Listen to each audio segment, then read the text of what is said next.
ಮುಖ್ಯಮಂತ್ರಿ ಸಿದ್ದರಾಮಯ್ಯ ವಿರುದ್ಧ ಮೂಡಾ ಹಗರಣದ ತನಿಖೆಯನ್ನು ನಡೆಸಿರುವಂತಹ ಲೋಕಾಯುಕ್ತ ಅಧಿಕಾರಿಗಳು ಈಗಾಗಲೇ ನಾವು ಹೇಳ್ತಾ ಇದ್ವಿ ಇವತ್ತು ಕ್ಲೀನ್ ಚಿಟ್ ಕೊಡುವಂತಹ ಸಾಧ್ಯತೆ ಇದೆ. ಯಾಕಂದ್ರೆ ಲೋಕಾಯುಕ್ತ ತನಿಖಾ ವರದಿನೇ ಹಾಗೆ ಹೇಳ್ತಾ ಇದೆ ಅಂತ. ಕೋರ್ಟ್ಗೆ ಅಂತಿಮ ವರದಿಯನ್ನು ಲೋಕಾಯುಕ್ತ ಪೊಲೀಸರು ಸಲ್ಲಿಸಿದ್ದಾರೆ ಅನ್ನೋದರ ಡೀಟೇಲ್ಸ್ ಈಗ ಸಿಗ್ತಾ ಇದೆ. 27 ಸಂಪುಟಗಳ ಅಂದ್ರೆ 27 ವಾಲ್ಯೂಮ್ ಇದೆ. 11,200 ಪುಟಗಳ ಅಂತಿಮ ವರದಿಯನ್ನ SP ಉದೇಶ್ ಅವರು ಸಲ್ಲಿಸಿದ್ದಾರೆ. ಬಿ ರಿಪೋರ್ಟ್ ಅಂತಾನೆ ವರದಿಯನ್ನ ಲೋಕಾಯುಕ್ತ ಅಧಿಕಾರಿಗಳು ಸಲ್ಲಿಕೆ ಮಾಡಿದ್ದಾರೆ. ನಾವು ಬೆಳಗ್ಗೆ ಕೊಟ್ಟಂತಹ ಸುದ್ದಿ ನಿಜವಾಗಿದೆ. 50 ಜನರ ಹೇಳಿಕೆಗಳನ್ನ ಲೋಕಾಯುಕ್ತ ಅಧಿಕಾರಿಗಳು ಸಾಕ್ಷ್ಯ ರೂಪದಲ್ಲಿ ದಾಖಲಿಸಿದ್ದಾರಂತೆ. ಜನಪ್ರತಿನಿಧಿಗಳ ವಿಶೇಷ ಕೋರ್ಟ್ಗೆ ವರದಿ ಸಲ್ಲಿಕೆ ಆಗಿದೆ. ವಿಚಾರಣೆಯನ್ನ ಫೆಬ್ರವರಿ 24ಕ್ಕೆ ಕೋರ್ಟ್ ಮುಂದೂಡಿದೆ. ಬಿ ರಿಪೋರ್ಟ್ ಅನ್ನ ಮಾನ್ಯ ಮಾಡುತ್ತಾ ಪರಿಶೀಲನೆ ಮಾಡಿದ ನಂತರ ಕೋರ್ಟ್ನ ಅಬ್ಸರ್ವೇಷನ್ಸ್ ಏನು ಎಲ್ಲವೂ ಕೂಡ ಗೊತ್ತಾಗುತ್ತೆ. ಆಮೇಲೆ ಕಂಪ್ಲೇನೆಂಟ್ ಸ್ನೇಹಮಯಿ ಕೃಷ್ಣ ಅವರು ಬಿ ರಿಪೋರ್ಟ್ ಸಲ್ಲಿಕೆ ಮಾಡಿದ ಮೇಲೂ ಸುಮ್ಮನೆ ಇರ್ತಾರಂತ. ಅವರು ಲಾಸ್ಟ್ ಟೈಮ್ CBI ವಿಚಾರದಲ್ಲಿ ಹೇಳಿದ್ರು ನಾನೇನು ಕೋರ್ಟಿಗೆ ಮತ್ತೆ ಅಪೀಲ್ ಹಾಕಲ್ಲ ಅಂತ. ಬಟ್ ಅದೇನು ಭೀಷ್ಮ ಪ್ರತಿಜ್ಞೆ ಅಲ್ಲ. ಅವ್ರು ಡಿಸೈಡ್ ಮಾಡ್ಕೊಳ್ಬೋದು ಬೇಕಾದ್ರೆ ಇದು ಇನ್ವೆಸ್ಟಿಗೇಷನ್ ಸರಿಯಾಗಿಲ್ಲ, ಸೊ ಫರ್ದರ್ ಇನ್ವೆಸ್ಟಿಗೇಷನ್ಗೆ ಕೋರ್ಟ್ ಹತ್ರ ಅಪೀಲ್ ಹಾಕ್ಕೊಳ್ಬೋದು, ಪ್ರೊಟೆಸ್ಟ್ ಮಾಡೋದಕ್ಕೂ ಅವಕಾಶ ಇರುತ್ತೆ. ಸೊ ಏನು ಮಾಡ್ತಾರೆ ಅನ್ನೋದು ನಮಗೆ ಇನ್ನೊಂದು ಸ್ವಲ್ಪ ದಿನಗಳ ನಂತರ ಗೊತ್ತಾಗುತ್ತೆ. ಬಟ್ ಆಸ್ ಎಕ್ಸ್ಪೆಕ್ಟೆಡ್ ನಿರೀಕ್ಷಿತ ಬೀಸೋ ದೊಣ್ಣೆಯಿಂದ ಮೂಡಾ ಹಗರಣಕ್ಕೆ ಸಂಬಂಧಪಟ್ಟಂತೆ ತಪ್ಪಿಸಿಕೊಂಡಿದ್ದಾರೆ ಮುಖ್ಯಮಂತ್ರಿಗಳು ಮಾತ್ರ ಅಲ್ಲ, ಟೋಟಲ್ ಆಗಿ A1, A2, A3, A4 ಯಾರ್ಯಾರಿದ್ರು ಅವರೆಲ್ಲರೂ ಕೂಡ ಸದ್ಯಕ್ಕೆ ನಿರಾಳರಾಗ್ತಾ ಇದ್ದಾರೆ. ಬೆನ್ನಿಗೆ ಬಿಡದ ಭೂತದಂತೆ ಕಾಡ್ತಾ ಇದ್ದಂತಹ ಮೂಡಾ ಹಗರಣದಲ್ಲಿ ಸಹಜವಾಗಿ ಲೀಗಲಿ ಮತ್ತೊಂದು ಮುನ್ನಡೆ ಅವ್ರಿಗೆ ಸಿಕ್ಕಂತಾಗ್ತಾ ಇದೆ. ಪೊಲಿಟಿಕಲ್ ಫೈಟಲ್ಲಿ ಮುನ್ನಡೆ ಸಿಗೋದು ಬಿಡಿ, ಲೀಗಲಿ ಅಪ್ಪರ್ ಹ್ಯಾಂಡ್ ಸಿಗೋದು ಇನ್ನಷ್ಟು ಪುನಶ್ಚೇತನವನ್ನು ತಂದುಕೊಡುತ್ತೆ. CBI ತನಿಖೆ ವಿಚಾರದಿಂದ ಕೂಡ ಈ ಅಪ್ಪರ್ ಹ್ಯಾಂಡ್ ಮುಖ್ಯಮಂತ್ರಿಗಳಿಗೆ ಸಿಗ್ತಾನೆ ಇದೆ. ಈಗ ಲೋಕಾಯುಕ್ತದಿಂದ ಬಿ ರಿಪೋರ್ಟು ಇನ್ನೊಂದಷ್ಟು ತಾನು ತಪ್ಪು ಮಾಡಿಲ್ಲ ಅಂತ ಜನರ ಹತ್ರ ಸಮರ್ಥನೆ ಮಾಡ್ಕೊಳ್ಳೋದಕ್ಕೆ ಒಂದು ಅವಕಾಶ ಅವ್ರಿಗೆ ಈ ಬಿ ರಿಪೋರ್ಟ್ ಅನ್ನೋದು. ನೋಡಿ, ನಾನು ಹೇಳ್ತಾ ಇದ್ದಲ್ಲ ನಂದೇನು ತಪ್ಪಿಲ್ಲ, ಇದೆಲ್ಲ ಷಡ್ಯಂತ್ರ ಅಂತ ಹೇಳ್ಕೊಳ್ಳೋದಕ್ಕೆ, ಪ್ರತಿಪಾದಿಸೋದಕ್ಕೆ, ಸಮರ್ಥಿಸಿಕೊಳ್ಳೋದಕ್ಕೆ ಮತ್ತೊಂದು ದೊಡ್ಡ ಅವಕಾಶವನ್ನು ಲೋಕಾಯುಕ್ತದ ಬಿ ರಿಪೋರ್ಟ್ ಮಾಡಿಕೊಡ್ತಾ ಇದೆ. ಬಟ್ ಬಿ ರಿಪೋರ್ಟನ್ನು ಯಾವ್ಯಾವ ವಿಚಾರಕ್ಕೆ ಕೊಟ್ಟಿದ್ದಾರೆ ಅನ್ನೋದನ್ನ ನೋಡ್ಬೇಕಾಗತ್ತೆ ನಾವು.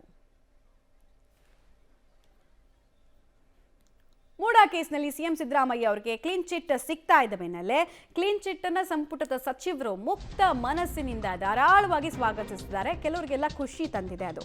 ಇದು ಸಿದ್ದರಾಮಯ್ಯ ವಿರುದ್ಧ ರಾಜಕೀಯ ಪಿತೂರಿ ಪ್ರಕರಣದಲ್ಲಿ CM ದೋಷಿನೇ ಆಗಿರಲಿಲ್ಲ ಅಂತ ಮಹದೇವಪ್ಪ ಅವರು ಭರ್ಜರಿಯಾಗಿ ಬ್ಯಾಟ್ ಬೀಸ್ತಾ ಇದ್ರೆ, ಮೂಡಾ ಪ್ರಕರಣ CBI ಕೊಡೋದಕ್ಕೆ ಬಿಜೆಪಿ ಆಗ್ರಹಕ್ಕೆ ಪರಮೇಶ್ವರ್ ಅವರು ಕಿಡಿಕಾರಿದ್ದಾರೆ.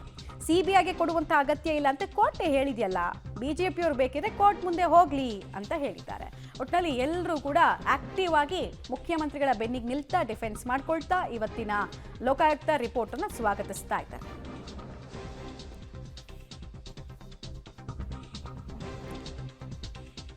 CM ಸಿದ್ದರಾಮಯ್ಯ ಅವರ ಸಂಪುಟದಲ್ಲಿ ಸಚಿವರಾಗಿದ್ದವರು ಎಲ್ಲರೂ ಕೂಡ ಈ ಮೂಡಾ ಹಗರಣಕ್ಕೆ ಸಂಬಂಧಪಟ್ಟಂತೆ ಮುಖ್ಯಮಂತ್ರಿಗಳ ಬೆನ್ನಿಗೆ ನಿಲ್ತಾ ಈ ರಿಪೋರ್ಟ್ ನಿರೀಕ್ಷಿತ ಅಂತೆಲ್ಲ ಹೇಳ್ತಾ ಇದ್ದಾರೆ. ಈ ಘಟನೆ ಪ್ರಾರಂಭ ಆದಾಗ ವಿರೋಧ ಪಕ್ಷಗಳು ಇದನ್ನು ರಾಜಕೀಯವಾಗಿ ಬಳಸ್ಕೊಂಡ್ರು. ಕೇಂದ್ರ ಸರ್ಕಾರ ಮತ್ತು ಅಲ್ಲಿಂದ ರಾಜಭವನಕ್ಕೆ ಪ್ರವೇಶ ಮಾಡಿ ಪಾದಯಾತ್ರೆ ಮಾಡಿ ದಿನನಿತ್ಯ ಇದನ್ನೇ ಮಾಡ್ತಾ ಹೋದರು. ಬಟ್ ವಸ್ತುಸ್ಥಿತಿ ನಾನು ಪ್ರೆಸ್ಸಲ್ಲಿ ಹೇಳಿದ್ದೆ ನಿಮ್ಮ ಜೊತೆ ಇಲ್ಲೇ ಕೂತ್ಕೊಂಡು, ಇಲ್ಲಿ ಕಾನೂನಿನ ಉಲ್ಲಂಘನೆ ಆಗಿಲ್ಲ, ರಾಜಕೀಯ ಪ್ರವೇಶ ಆಗಿಲ್ಲ, ಸ್ವಜನ ಪಕ್ಷಪಾತ ಆಗಿಲ್ಲ, ಹಣಕಾಸಿನ ವರ್ಗಾವಣೆ ಆಗಿಲ್ಲ ಅಂತ ಸ್ಪಷ್ಟವಾಗಿ ಹೇಳಿದೆ. ಅಷ್ಟಕ್ಕೂ ಸಿದ್ದರಾಮಯ್ಯ ಅವರು ಒಬ್ಬ ಪ್ರಾಮಾಣಿಕ ರಾಜಕಾರಣಿ, ದಕ್ಷ ಆಡಳಿತಗಾರ. ಅವರ ಹೆಸರಿಗೆ ಕಳಂಕ ತರಬೇಕು, ಅವರ ವ್ಯಕ್ತಿತ್ವನ ನಾಶ ಮಾಡಬೇಕು, ಕಾಂಗ್ರೆಸ್ ಸರ್ಕಾರನ ಅಸ್ಥಿರಗೊಳಿಸಬೇಕು ಅನ್ನುವ ರಾಜಕೀಯ ಪಿತೂರಿಯನ್ನು ಬಿಟ್ಟರೆ ಈ ಒಂದು ಮೂಡಾ 14 ಸೈಟ್ ಏನು ಕೊಟ್ಟಿದ್ರು ಶ್ರೀಮತಿ ಪಾರ್ವತಿ ಅವರಿಗೆ, ಅದರಲ್ಲಿ ಕಾನೂನು ಬಾಹಿರವಾಗಿ ಏನೂ ಇರಲಿಲ್ಲ. ಅಲ್ಲ, ಅವರು CBI ಕೊಡೋ ವಿಚಾರದಲ್ಲಿ ಈಗಾಗಲೇ ಹೈಕೋರ್ಟ್ ಆದೇಶ ಮಾಡಿದ್ದಾರೆ. CBI ಕೊಡೋ ಅಗತ್ಯ ಇಲ್ಲ, ಲೋಕಾಯುಕ್ತದವರು ತನಿಖೆ ನಡೆಸ್ತಾ ಇದ್ದಾರೆ. 2 ಏಜೆನ್ಸೀಸು ಒಂದೇ ಸಬ್ಜೆಕ್ಟ್ನಲ್ಲಿ ತನಿಖೆ ಮಾಡತಕ್ಕಂಥದ್ದು ಆಗಬಾರ್ದು, ಅದು ಕಾನೂನಿಗೆ ವಿರುದ್ಧ ಅಂಥೇಳಿ ಅವರು ಹೇಳಿದ್ದಾರೆ. ಅದು CBI ವಿಚಾರ. ಅದು ಎರಡನೇದು, ಲೋಕಾಯುಕ್ತದವರು ಕ್ಲೀನ್ ಚಿಟ್ ಕೊಟ್ಟಿದ್ದಾರೆ ಅಂತ ಹೇಳಿದರೆ ಅವರ ತನಿಖೆ, ಹಾಗಾದರೆ ಅವ್ರ ತನಿಖೆನೇ ಪ್ರಶ್ನೆ ಮಾಡ್ತಾ ಇದ್ದಾರೆ BJPಯವರು. ತನಿಖೆ ಅವರಿಗೆ ಸಿಕ್ಕಿದ ಸಾಕ್ಷ್ಯಾಧಾರದ ಮೇಲೆ ಅವರು ತೀರ್ಮಾನ ಮಾಡಿದ್ದಾರೆ. ಸಾಕ್ಷಿಗಳೇ ಇಲ್ಲ, ಪುರಾವೆಗಳಿಲ್ಲ ಅಂತ ಹೇಳಿದಾಗ ಅವರು ಒಂದು ತೀರ್ಮಾನ ಕೊಟ್ಟಿದ್ದಾರೆ. ಅದನ್ನು ಇದು ನಮಗೆ ಗೊತ್ತಿರೋ ಸತ್ಯ, ತಪ್ಪೇನೂ ಆಗಿಲ್ಲ. ಮುಖ್ಯಮಂತ್ರಿಯವರು ಅಧಿಕಾರದಲ್ಲಿದ್ದಾಗ ಮಾಡಿಸಿಲ್ಲ, ಮುಖ್ಯಮಂತ್ರಿಯಿಂದ ಯಾವುದೇ ಪತ್ರ ಹೋಗಿಲ್ಲ, ಅವ್ರು ಯಾರಿಗೂ ರೆಕಮೆಂಡ್ ಮಾಡಿಲ್ಲ.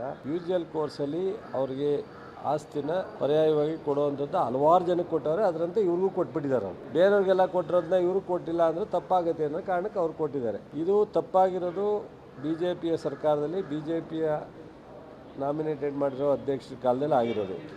ಕ್ರಮ ಆದರೆ ಅವ್ರ ಮೇಲೆ ಆಗಬೇಕಾಗಿತ್ತು. ಬಟ್ ದುರಂತಗಳು ಕೆಲವೊಮ್ಮೆ ತಡಿಲಾರ್ದಲೇ ಈ ಥರದ ಟೀಕೆ ಟಿಪ್ಪಣಿನ ಮಾಡಿದ್ರು, ಇಲ್ಲಿಂದ ಪಾದಯಾತ್ರೆನೂ ಮಾಡಿದ್ರು. ಈಗ ಆ ಜವಾಬ್ದಾರಿ ಯಾರು ತಗೋಬೇಕು? ಜನತಾ